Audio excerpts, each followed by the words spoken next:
من اون دشت خشکم که بارون نداره، که بی تو بهارش تماشا نداره. من اون خونه سرد پر از جای خالی، پر از حسرت یک وصال خیالی.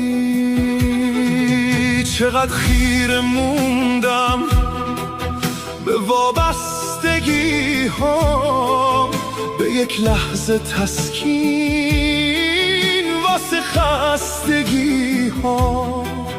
روی بستر باد پر از آرزوها، چقدر غصه خوردم به تقدیر قوها.